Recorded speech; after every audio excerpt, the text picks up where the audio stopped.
how to generate outbound leads. The very first method is quite easy, simple and popular.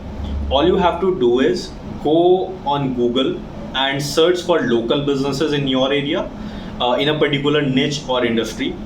For example, you can just search for cafes near me or restaurants near me, and you can just identify how many of them have their emails and phone numbers, and you can just give them a call. You can just email them stating about your services, and you can try to approach them in a way that they give you a one-on-one personal meeting opportunity, because that's how they will more likely be able to build trust on you.